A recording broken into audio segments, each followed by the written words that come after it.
Hi everyone, it's a pleasure to be here and thanks for the invite to speak today. So I'm a product manager at a comparison service called Rightcharge. We were founded roughly 3 years ago by a lovely chap called Charlie Cook. He was a ex-CERN engineer and worked for Octopus Energy for a couple of years, building out their public EV charging grid, electric juice. And yeah, we're focusing really now on making sure users are getting the right charger. I'll go into a little bit more detail later on. So really brief slide deck here. So I'm just going to talk a little bit about Rightcharge, what we're doing and what we're trying to solve, a little bit more about me, and also how I'm finding the product managing role and any advice, do's and don'ts on product managing. So first of all, intro to Rightcharge. So the problem, home charging experience right now and in the past few years is severely broken. 58% of drivers spend over 2 hours researching charge points before they even bite the bullet and request a quote. Once they've chosen the charger, which most of the time they're very unsure of what charge is best for them, they can sometimes wait between 6 and 12 months for an install. I know this is for people who are very involved in the industry, know that this lead time does vary a lot and is getting much better recently. But hopefully our model, we aggregate a lot of smaller installers as well as nationwide installers into one network, and then hopefully we can provide customers with the shortest lead time. So that's one of our USPs, is to be this aggregator rather than a single company with bottlenecks. And even once a charge point's been installed, then we try and educate our users on how important choosing the right energy tariff and charging habits are for both the planet and also for their pocket. 59% of drivers found this entire process completely overwhelming in a study we recently did with over 1,000 participants. So this is what we're trying to fix. And our marketplace approach, in which we first of all guide the user on how they choose a charge point and then forward them to their ideal installer, is 20 times faster, as it only takes 6 minutes for users to choose a charger. And we try and save on average users £500 plus a year on their energy tariff by informing them of their correct tariff to use based on our energy tariff comparison tool, which takes into consideration your home usage and your car usage and spits out your annual cost, which is pretty accurate, and identifies the cheapest tariff for you. So we've sort of tried to make all of the things we do into 3 simple steps. So first of all, we make you choose your perfect charge point. We forward you to an installer to get your charge point installed, and then we find that energy tariff that cuts your bills. So a little bit about me. So my name's Tom Woodnott. I recently graduated from the University of Leeds as a mechanical engineer, as you can see here, on a very rugged looking race car. So 3 years I spent essentially analyzing combustion engines and jet engines. I realized this really wasn't the industry to be in. We are approximately funded, or my degree was approximately funded by 60% by petroleum and the oil and gas industry. So yeah, not the most ethical degree, but hopefully I'm making up for my sins moving into renewable tech. So I joined as an intern, fresh out of engineering, just working on the operations side Right Charge, so the day-to-day runnings. And then fell into the role pretty much after my internship, where I got offered the product managing role. One piece of advice, I suppose, is that due to me being in engineering and like loving the outcome, so as you can see, I'm really proud of our race car here. I actually really hated the process of being an engineer. It's so hopefully being a product manager more suits, it's more about the process than the outcome for me. So being a product manager. So a product manager is a pretty ambiguous term and really varies depending on what business you're in. So because we're a digital first business, a lot of my work is with designing websites and processes which aren't at all physical. So a product manager at a EV charging company, for instance, may be responsible for making sure that the charger's actually a good physical product. Whereas for me, it's all about making sure the product, which I'll go into a couple of definitions in a sec, is the best that it can be. So there's a lot of definitions out there as to what a product manager actually does. I think a really good high-level understanding is this diagram on the right-hand side here. So I sit in between business needs. So this is everyone in the business, the tech team, so guys who actually build the website, and the UX team. So the UX are responsible for making sure that customer journey is as smooth as possible. The tech team are responsible for actually building the tech, and the business side are responsible for making the money. So I am almost this middleman who's got to know everything in the business to hopefully make it a success. So no small feat, but it's really fun. So a couple of definitions.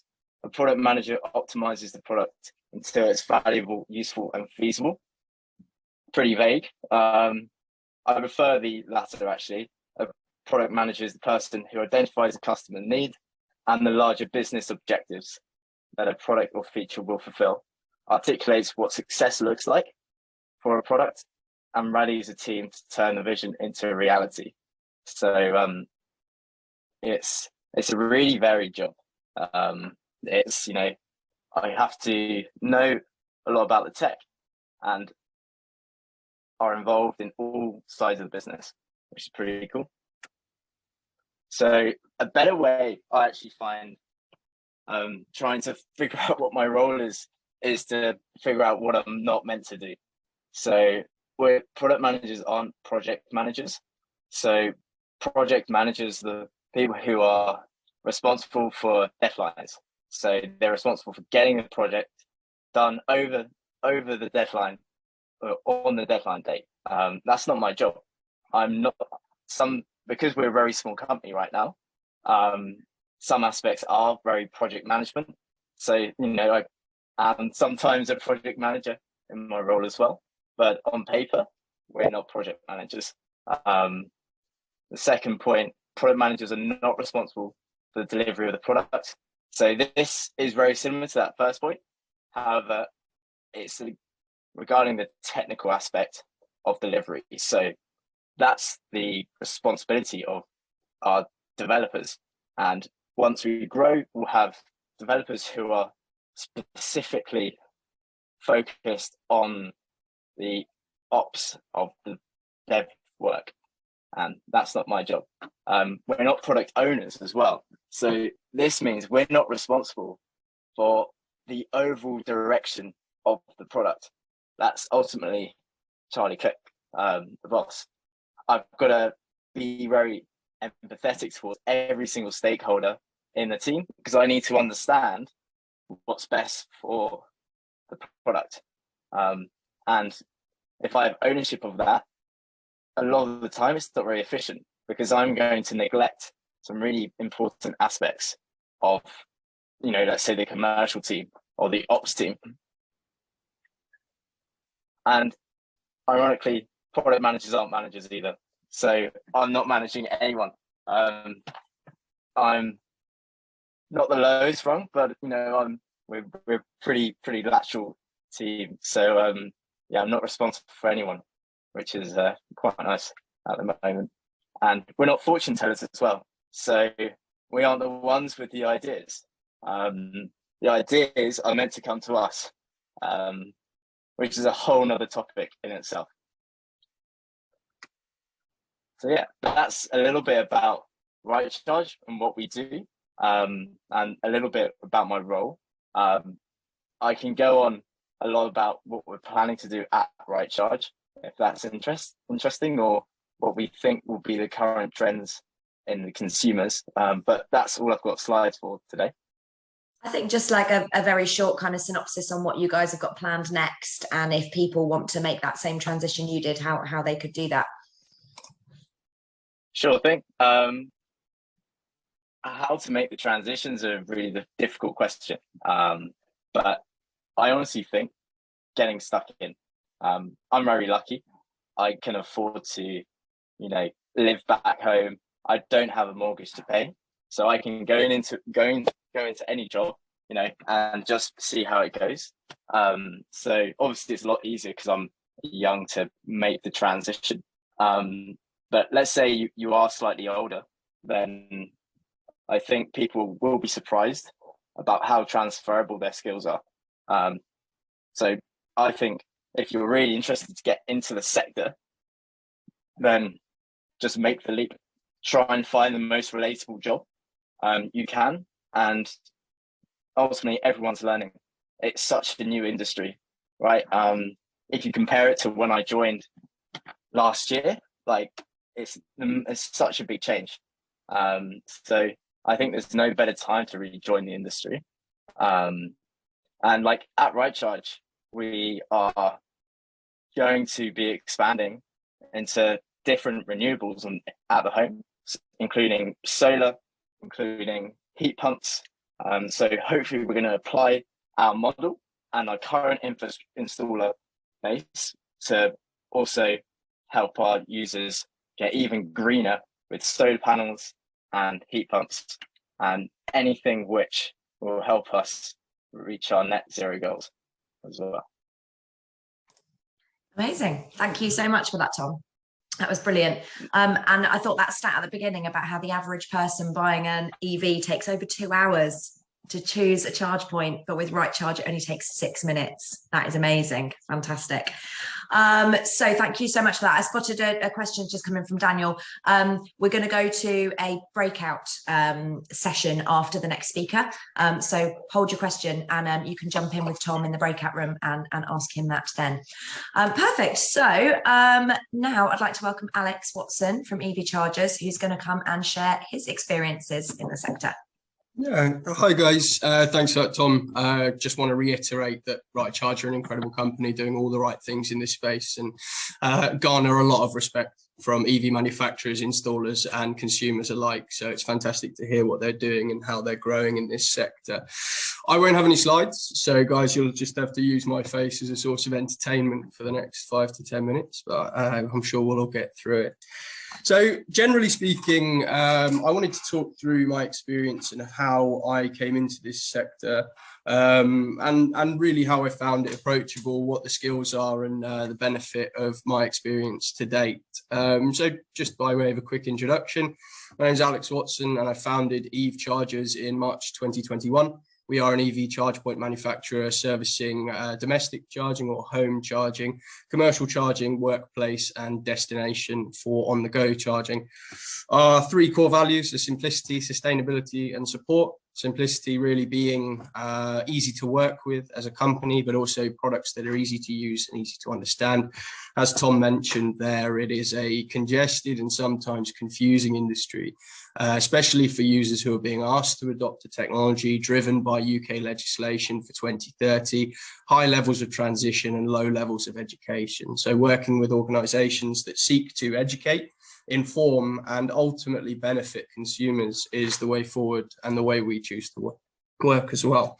Sustainability. So we came into this with a goal of ensuring that we contribute to a greener future, that we could be part of the solution rather than part of the problem. The old adage being that 100 companies contribute 71% of global emissions. So putting the onus on a consumer to change habits is actually more of a fallacy that was developed by big energy about 10 years ago to drive people to adopt responsibility, when really it lies with organizations and people like us. So through the 7 Trees campaign, we plant 7 trees through ecology for every charger we make, not every charger we sell. The moment that product goes into the factory, we're creating emissions, and we should be offsetting them from that same moment. We plant 1 tree for every quote we get through the website, 1 tree for every installer that we train, and 1 for every cable we sell as well. And we continue to invest in that. To date, in the last 6 months or so since launch of the product, we planted 6,500 trees and offset over 60 tons of CO2 emission through those initiatives. So at the very start, but very much looking to make more of an impact. And finally, support. One of the main reasons I came into this was identifying, much as Charlie, much as Tom have, that there is a lack of support potentially out there for customers in the EV space. Probably one of the differentiating factors with us is that we like to be agnostic. My general approach, and I'll give you a bit of my background after this, is that we want to transition everyone to EV charging, whether that's using the Eve 7, our flagship product, or using another manufacturer. Actually, as long as that customer takes the journey to find the right charger for them, that's the right outcome for me and for our team here. So we'll be agnostic. We lean on heavily on the installer network that we have to ensure that customers get a holistic piece of advice before they commit to what can be a very expensive piece of kit on their home. And ultimately for us, once we've sold the charger, the easy bit's over. Supporting that charger, supporting that user afterwards is absolutely vital, ensuring that they're not put off the journey, that their next vehicle will be an EV and not just their first one, and that we continue to sustain a high level of support in the industry for consumers, for installers, and for everyone that works with us as well. So my background from an education perspective, an electrical and electronic engineer, University of Nottingham, not that it's that interesting. But at the time, I came into the industry really focused on board level design and energy infrastructure. So I could have gone one of 2 ways. I could have gone into high level energy infrastructure management, networks and grid management, or go down into the electronics route. So programming, board level design, IC component selection and consultancy. So I chose what seemed the more exciting at the time, but ultimately the grid has its own benefits as well, and energy infrastructure is more of an architect's role. So after my degree, I left and went to work for Texas Instruments. So they're the 3rd largest semiconductor manufacturer.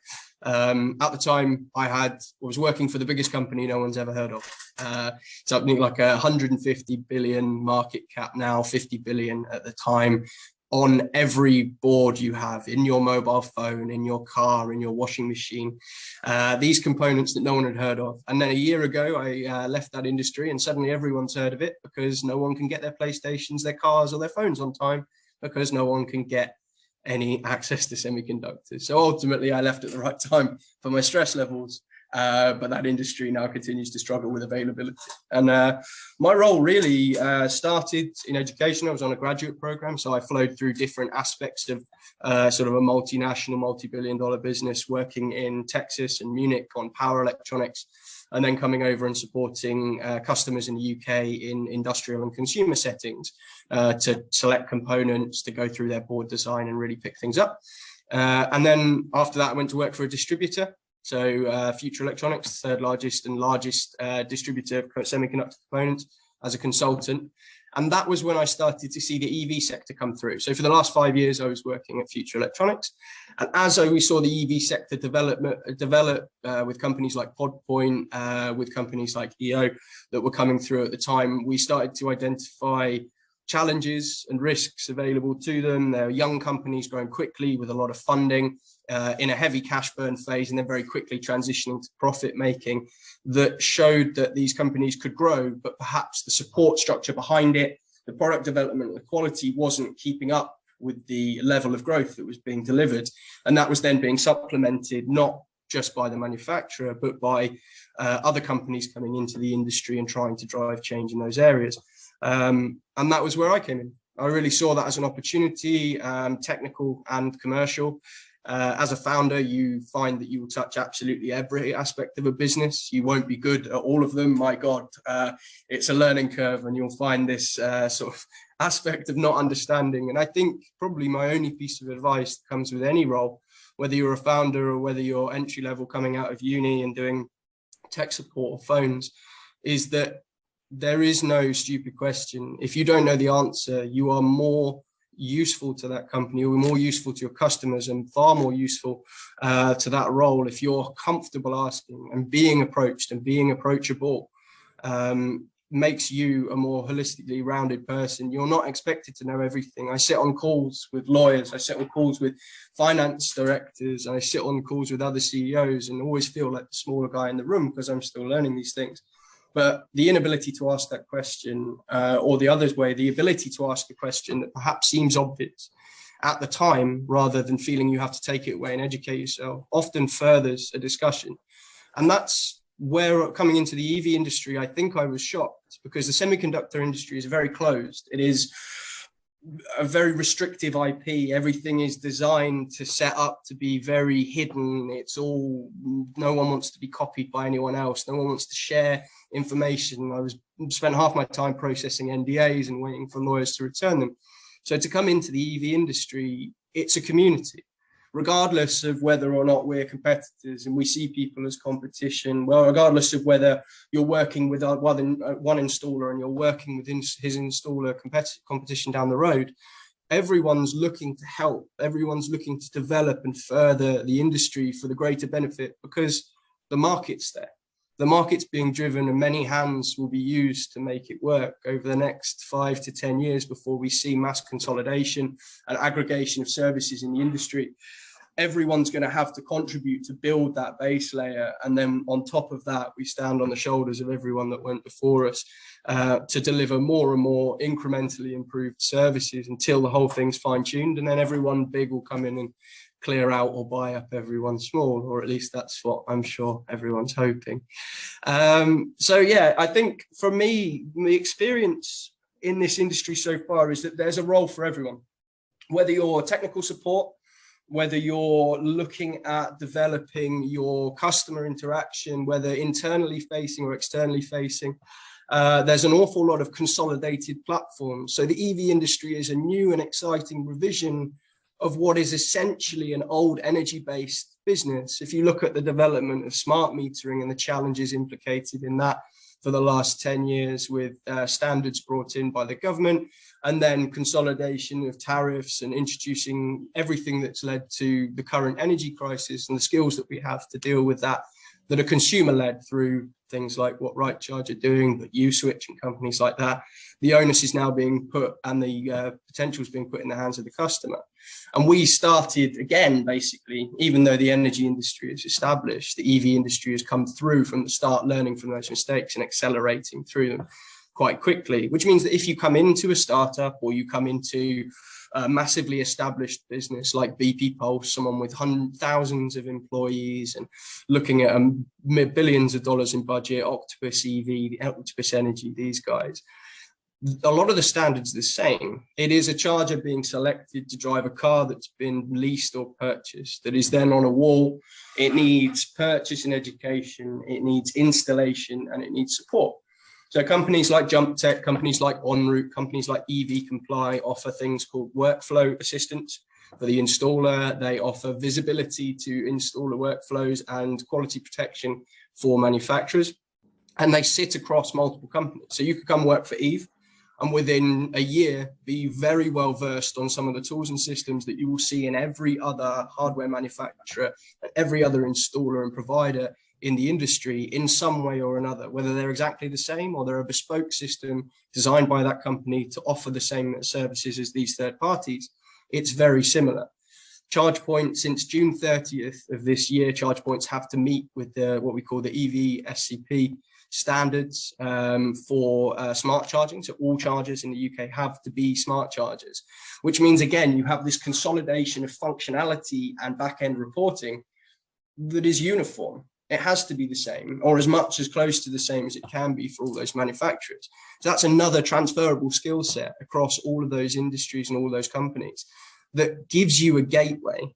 Now, if you are looking for a higher salary role, that means you've a bit of experience behind you, you're confident in accessing that higher salary aspect of companies. You can go to those larger established businesses, or you could go to a smaller startup looking to make an impact in the space, negotiate yourself some form of either higher level bonus because you're offering and delivering tangible and visible return on investment to the company, or you could seek shares with those smaller companies and find yourself in a stronger position to negotiate.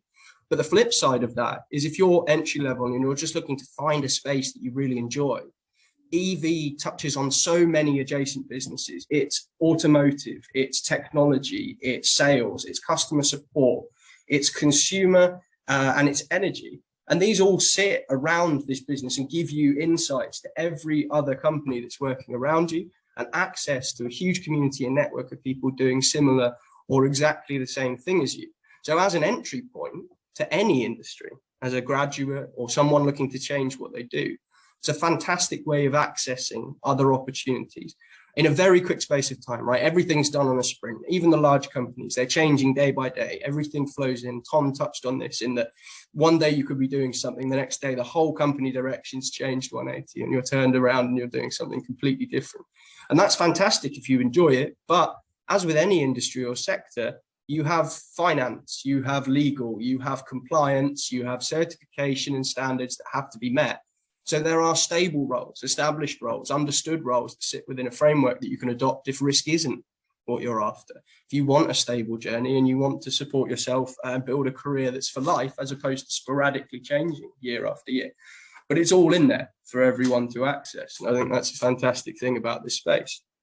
I mean, realistically, I think I probably have touched on everything that drew me to this industry and everything that I think could potentially draw you to it, or anyone that is looking to this space, wants to partner in this space. The advice I would give is never hesitate to reach out. We're all busy, but we all see value in everything and everyone that wants to come into this space. And you don't have to be driven by sustainability. It doesn't have to be your ethos. You don't have to be vegan and recycling everything to the nth degree.